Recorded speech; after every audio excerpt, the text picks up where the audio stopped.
Good morning. It's Friday, July 12th, and today I'm reading about a wedding. It says on the third day, this is in John chapter 2, and on the third day, and as far as I can tell, he had gotten his disciples, and that must have been the first 2 days when he pulled them all together, and he was about to do his very first miracle. And it says on the third day there was a wedding in Cana of Galilee, Cana maybe, and the mother of Jesus was there. Now both Jesus and his disciples were invited to the wedding, and when they ran out of wine, the mother of Jesus said to him, "They have no wine." Now, we don't know the relationship between the mother, Mary, and the people who had the wedding, or Jesus. All we know is Jesus was invited and Mary was there. Probably they all knew each other pretty good. But why did she walk? It had to be a very hard relationship for any kind of human being to have as a mother of Jesus. Because at one point she's telling him what to do, and at the other point he's saying, "I do my own stuff." As he responded to her, he said, "Woman, what does your concern have to do with me? My hour has not yet come." Almost sounds like he's talking back to her a little bit. But I think they had just the understanding. And I think that she was there to kind of instigate him to doing his first miracle. She sort of helped push him a little bit into doing his first miracle. I'm sure he would have known that he was going to do that, but for some reason, Mary had to tell him this.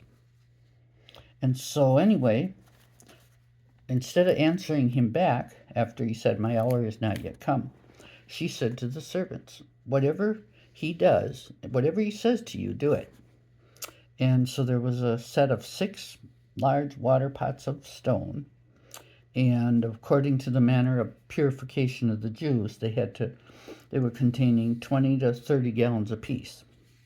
That's a lot of water. Jesus said to them, "Fill the water pots with water." So they filled them all up to the brim. Probably took a little while. It was probably a big deal. 20 to 30 gallons in each one.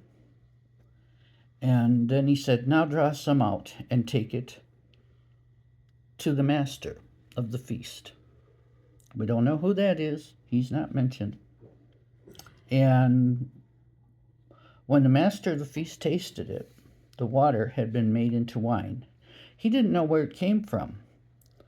But the servants who had drawn the water, yeah, they knew. And he said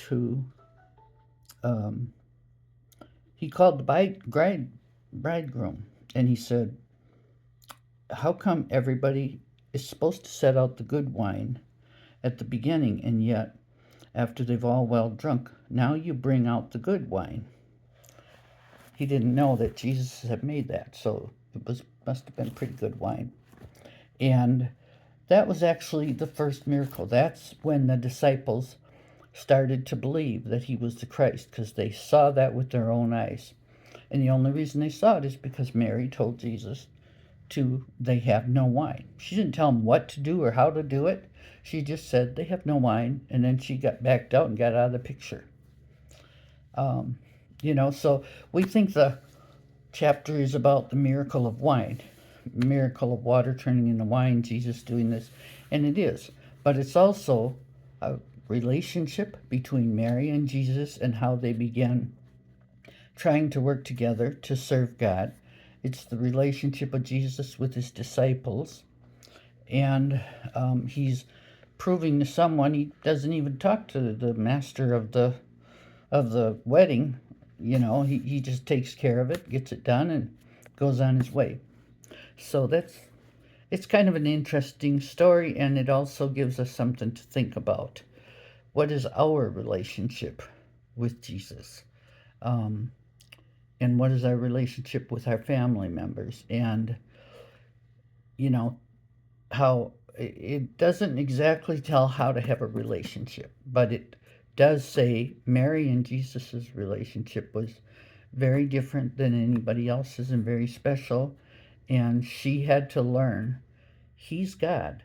I have to sit back and let him do what he's supposed to do. It's a hard thing for a mother to do. All right, you guys have a great day, a great weekend, and come see me at the shop. Okay. God bless you.